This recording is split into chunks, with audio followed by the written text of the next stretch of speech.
Welcome to Life's a Coach. Our mission is to empower individuals like you to take charge of your life, discover your purpose, and elevate your performance to new heights.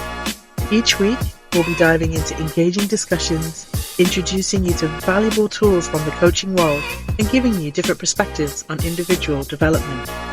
Whether you're seeking clarity, motivation, or a fresh perspective, we've got you covered. Again, welcome to Life's a Coach, where the power to transform your life begins now. So, hi everyone. So today we are left by the guys. So me and Almar are here doing this together. So welcome to Life's a Coach. How are you feeling today, Almar? Great, Sophia. Thank you. It's just the girls today, huh? Yeah, just the girls today. And we are talking about a topic today that I think that also resonates a lot for our women listeners out there. Because at least in some of the studies that I'm seeing, and I will go back to the topic in a minute, but it's much more easier for women to go and want to find more about these topics and want to understand more about this than what I see men. So the topic for today is around burnout. So we are sharing a personal story, and then we will also talk a little bit of coaching people that experience burnout. But Almar, I would like to hear from you, your thoughts, because I have a little bit of this thought that it goes mostly to women to want to understand it, probably to suffer with it. What do you think? So you think that only women experience burnout? No. I think that everybody experiences burnout, but it's a little bit more on the studies. Probably more women relate with it and mention to have experienced before. Would this be probably because of, I'm not mind reading, but of all the roles that the added roles that we have in our lives as being caretakers, and also, having our job, our careers, and I can see how having to juggle. I suppose women do have a lot more to juggle, huh? Not all women, but yeah, that is true. What are my thoughts? Yeah, sure. I've experienced burnout. Now that I start to think about it, like, what is burnout? What is burnout? What is burnout? Yeah, it's an interesting term. It's enduring for so long without taking a break and feeling like you can't run another mile? Is that burnout? Not having enough energy to cross the finish line? And is it also a little bit of how are you taking care of yourself? I also see it like this, like burnout is, so it's mostly related with symptoms. Now I'm doing what Eric normally does. Let's go to the science behind it to try to give a clear understanding. But it's related with emotional, physical, and mental exhaustion that can be related with frequently stress related with work. Maybe I didn't say it because I'm looking into Portuguese meaning of it. I didn't say it correctly in English, but it's most commonly related with professions that need to handle a lot of pressure and responsibility, like teachers, healthcare people, and also with environments that are competitive and that demand that people maintain a lot of control under their tasks and the things that they are doing. I think, how do we recognize that we are teetering on the edge of burnout? Because I suppose once you burn out, that's it, right? You want to be able to to get it, to get a handle of it, to recognize it before it happens. But I think a lot of us don't even realize that it's happening, that we're on that road to burnout. And then I guess what happens when you do reach burnout? So maybe I share my personal story with this, because I think it helps a little bit on what you're mentioning, that it's, do you have self-awareness? And we were talking about the self-awareness part when we were backstage. So I think I've experienced a lot of episodes throughout my life. I'm very perfectionist with my work, and I dedicate a lot when I'm working. If I don't have a good ability to say no, I'm normally overwhelmed with a lot of tasks, and I want to complete them all. So this is my normal way of working. I'm like that, and it makes me feel good, because it's the feeling of accomplishment each time that, okay, this is done, this is done, this is done. Okay, but I have more. Okay, this is done. So this is normally how I engage myself at work. And in the past,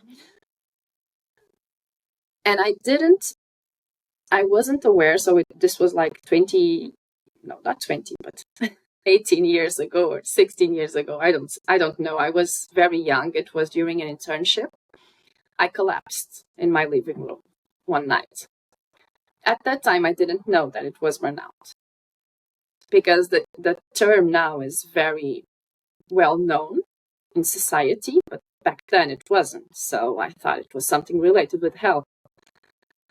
But the thing is that exhausting yourself with work will affect your health. And the physical consequence of it was me passing out in my living room, then going to the doctor and don't having anything to say, like, of course, nothing is wrong. You don't have nothing wrong in your, how do you say it? With iron or magnesium or whatever. The doctors cannot relate with anything. Years later, when starting to understand burnout, starting to understand what it means and how can it reflect, my mind gone back in time, and then I started, oh, that's what happened. So it was internship. I wanted to prove a lot. And I used to work from 8 a.m. in the morning till 11 at night. And we didn't have remote at that time. So it was staying at the office all these hours. And you start to understand in society when this happens. And as you were saying, Almar, I think with all these roles women play at home, also family, either it's being a mother or taking care of your parents or even taking care of sisters or community. It's much more common to see women jump into these kinds of roles than men, even if it's community, even if it's your friend. And we want to be there for everybody, for your work, for your friends, for your family, for your partner. And there's that part when you stop and think, and are you there for yourself? Because I think I don't know if I'm talking a lot with it, but please stop me. When you say how you prevent it, is really on how do you take care of yourself each day, so that you can also take a moment to rest and breathe. I see. Oh, that makes a lot of sense to me now. Thank you for explaining it, Sofia. So what you're saying is we need to be more aware of our needs as an individual. What is it that keeps us balanced and nourished and feeling whole, and to not neglect those specific things that each individual, we're all different, that we all need. Because I suppose, as you know, that saying, you got to put the mask on you first before somebody else, right? Before you can take care of anybody else. And so we cut burnout at the pass by always being always, not always, but aware and taking care of ourselves, making sure I'll use the metaphor of running a race, making sure that we're well hydrated and nourished to run that race every day to prevent unnecessary collapse before you finish. That's what I hear you saying. Yeah. And so for everybody, it's different, right? I'm sure people are coming, if anyone's thinking that they can relate, you're probably also wondering, well, what can I do? So, okay, burnout is real. I experience it. I have experienced it. Sophia, you have a classic story, almost an extreme story of burnout. I mean, collapsing it's a big deal. What can you do? So we turn around and now I ask you, what did you do with all of this hindsight and realization of what happened and what you need to do moving forward? Maybe you have some specific tips that you can share with our listeners.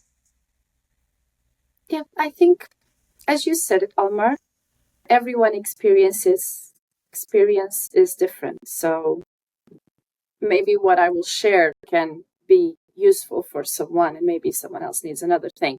But what I think it's important is that you know what works better for you to get that part of how do I relax? What it's good for me to unwind and to take a little bit time of a break. One of the things that always comes to my mind is that, and I was just checking this morning on Instagram. So I follow this page on productivity. It's a coach. And she's specialized in burnout, in fact. And she was saying, like, I started my vacation like some days ago, and the first thing I asked my husband was, what are we going to do? And he said, we are not going to do anything. We are here to not do and just be. And I love this because what is the time that you take for yourself just to be? I can talk particularly. For me, it's very difficult just to stay still because my mind starts thinking, you're wasting time. Why aren't you doing anything? And this is a little bit of my survival mode. I only think that time is worth it when I'm doing and accomplishing things. So I need to fight with myself on, okay, if I need to do something, if my mind is always rushing on this, okay, but let me do something that helps me. I wouldn't say fulfill, but that helps me take care of myself. So as I was telling you, Almar, I go to a dance class, or even in the past, one of the things that started during COVID was I went for a run because it helps my head to release some things. So normally for me, if I'm working too much or if I'm feeling that, okay, I need to stop and do a break, I do something physical. That will help me. I think that some people will relate more with yoga or things like that. But and it's interesting to also say this now, on the times that I'm relaxed and I really have some time, I try to meditate. I don't try, I go and meditate because this also helps my mind to go at ease and helps me understand how my body is feeling. If I have some place specific in my body that's uncomfortable, hurting. So, of course, this was a long journey for me, a lot of working with myself, self-development, and we are always talking here how important it is to be self-aware. So what works for you that will help you take care of yourself? I would say that it's the question to ask. Thank you, Sophia, for sharing that. Oh, Yeah, I can relate very much with your methods of de-stressing and reconnecting. I think, yeah.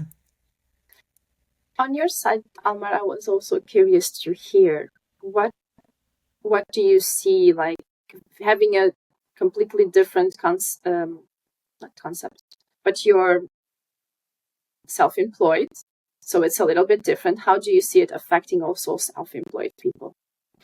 Mm. Well, I have more experience being employed and experiencing burnout. And Okay. so actually, yeah, that's really interesting. So when I was employed, um, I worked 7 days a week, but I loved it. I got to the point where I didn't know how to have fun anymore.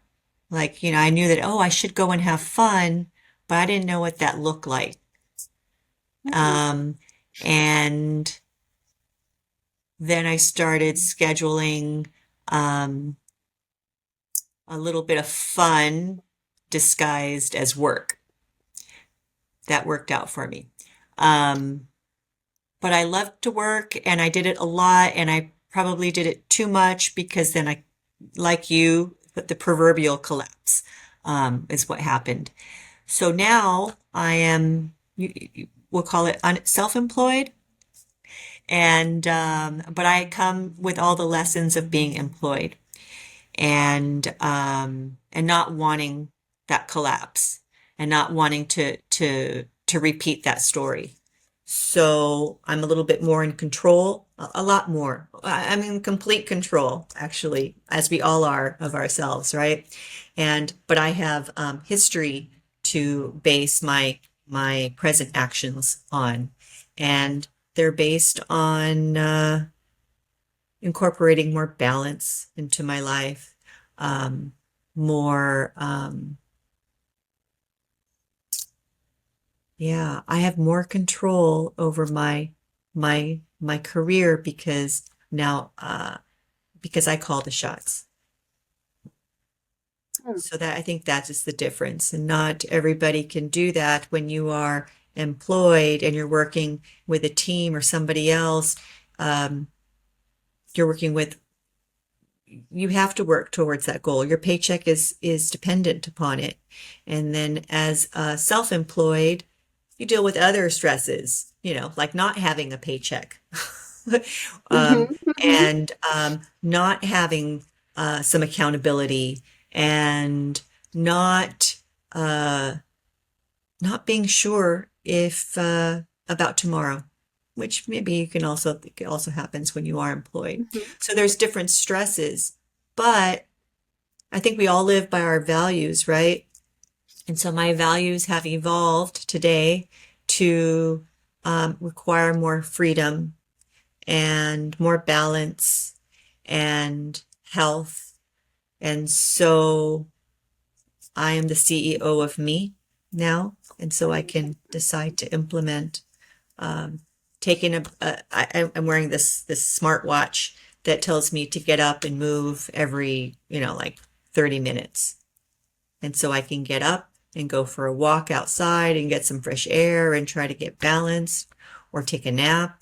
Um, and do little things that I know that I need to keep me feeling healthy and happy. But it's not all the time. Of course, there is stress. And like Mhm. you, I like stress.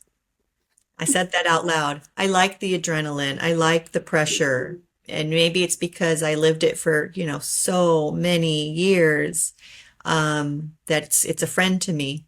But I also like feeling good. And I also don't want to repeat the bad story of collapsing in my way. I don't know. That was a very long, It was it's a long incredible. answer. And I loved when you said I like stress because don't we all? And stress is something that is needed in our life. I think I read somewhere or heard someone said if it wasn't for stress, we would all be killed because stress is something that also keeps us alive. Um, but it's to where you go with your stress because stress can be healthy and can be very Right. Yeah. unhealthy. To Yeah, what right. extent, right? Absolutely. Yeah. And here while I was hearing you, I was thinking that there's that big role of self-awareness because you learned your lessons in the past, and I relate a lot with that. But then it's what you said also in the end. it's not always perfect. It's like, no, I never burn out, or no, I never have this kind of thoughts to where I'm going next. You were saying you run after your paycheck when you're self-employed. So maybe this also brings some anxiety. What is it going to be? Well, how is it going to be next week, next month, if things are not working out in a specific area or of your business? But it's also being self-aware that, yeah, but I have the tools, I have ways of doing things, making things work, and taking care of yourself. It's one big deal on that one too. Seems like a luxury these days, huh? To be able to take care of yourself like that. Interesting. Tell me more. Yeah, it could be, oh, it's so easy for you to say, Almar. No one's, looking at their watch when you get up to go take that move break or that nap, or, we live in a culture where it's hard work. You have to work hard, don't take your breaks. Your time is being paid by somebody else, so they are watching every second of it and making sure that it's working for them. It's easy. I have a family. I have to get home. I have a 2-hour commute from work to home every day. And then I have to cook. And then the kids have homework. And then, my partner needs this. And where's the time? Where's the time? Interesting. I love to hear on your side, Almar. If someone comes to you and says all that, like you being a coach, what would you say? Where would you start? Like, I have all this to do. Like, I have my kids at home. I have to do dinner, as you're saying, but I work from 9 to 6. And from 9 to 6, I cannot stop. I only have 30-minute lunch, if I have it. And it's in front of my computer. So, because I'm telling you this, because this is a lot of what I hear people saying. So, where would you start? Well, usually then it ends up with, I have no energy, right? It drains me. So maybe I would ask, well, what gives you energy?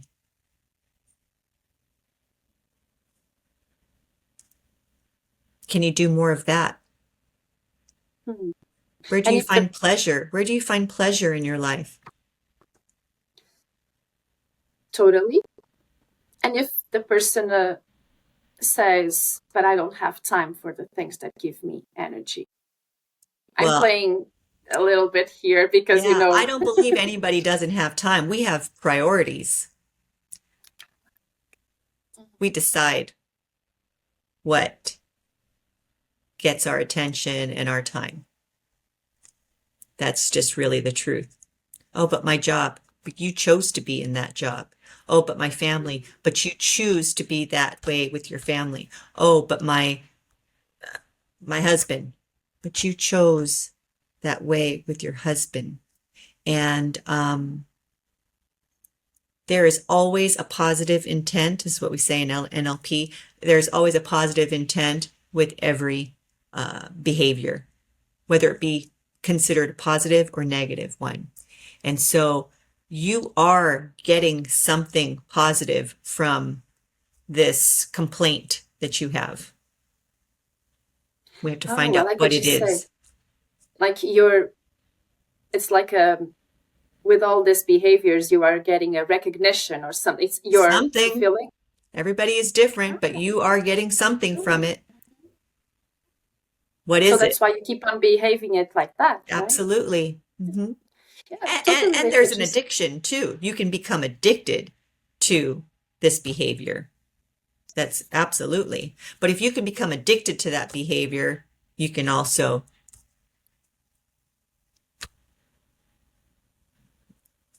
detach from it, have it. Yeah, thank you for that, Almar, because it's definitely what you're saying. For example, in my case, what I see is I take validation from every task that I complete in work, from every project I release, from every situation that this is done. So it's a little bit of validation and self-fulfillment. But then going back to what can happen if I only do work, and I don't take care of myself, it's like physically can go up to collapsing, as I shared, but even emotionally, I don't have time for my family, for my friends, because I don't have the energy. And then Decide. You and then decide. you decide, definitely. Yes, because I also can feel recognition, validation when I'm with my friends and family. So it's a little bit of how you were saying, you get to choose where you want to spend your time with. Of course, there are people that are going to still choose to be a lot of time at work and rushing into all those other things. It's saying that they don't have time, but as you were saying, you choose, because everyone has 24 hours in a day. There's It is an there's illusion that you think yeah, that you have no choice. It's an idea that you've imposed on yourself because everybody has a choice. But what do you and gain from it? What are the benefits that you are getting from feeling this way? And when you figure it out, if you're going to focus all of this energy into feeling negatively, positively about this, oh, my life, you have the ability to think of all the positive. So what does it get you? This positive intent. Maybe instead of focusing on the negative narrative, let's focus on the positive intent. Instead of, oh God, I have to drive, 2 hours every day in traffic. Ugh, my life is, I don't have time. But what do you get from that? Oh, I get to be alone for 2 hours. I get to listen to my favorite podcast. I get to just feel free for 2 hours. yeah, definitely.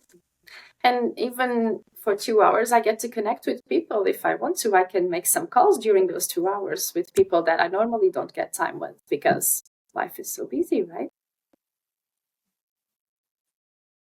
Maybe on Saturdays, you spend time with your children and you teach them, granted, of course, if they're infants and still in the single digit years, I understand the challenge, however, just an idea. You teach them to do some food prep. Let's wash the vegetables. Let's learn how to wash the vegetables. Or let's learn how to, to help you out so that when you come home, things are prepared. Or maybe even on Sunday, it is a family event because you're getting to spend time with your family and you're prepping for the whole week. So that when you do come home after two hours, things are ready to go. Takes a little bit of extra time, but you're killing two birds with one stone. You're spending time with the family, they're learning and helping and reducing any potential perceived stress that you might have. I'm just saying that there's a choice with Plenty of everything. options. Plenty, but we are so myopic and we think that, oh, woe is me. This is my fate.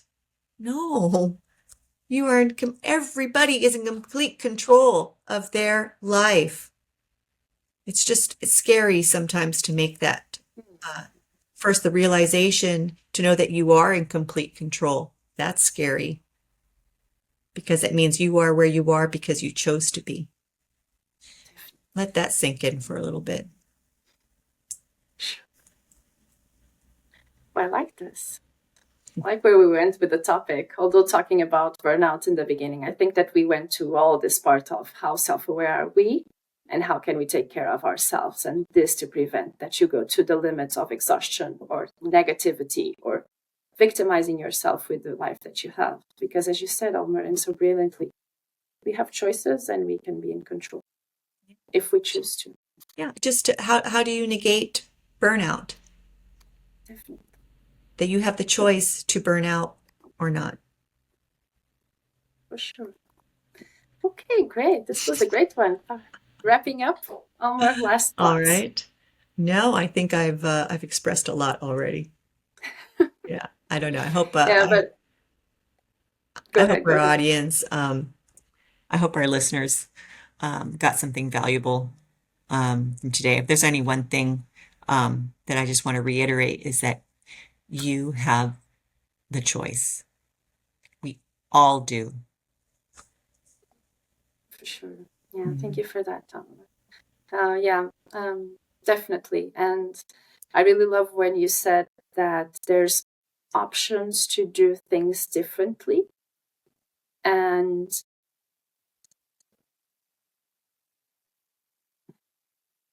I don't like to use the word victimizing or that people are victims. People are the result of the choices that they make with their life. So it's all about choosing what you want best to yourself and to your self-care, for sure. So everyone, thank you so much for joining us today. Thank you, Almar, for your brilliant insights. And leave us some questions. Share your stories with us and how did this episode help you if you have experienced burnout before, or if you have some friend, family member that you also want to share this podcast with. Feel free to share it. You will see it, the sharing button.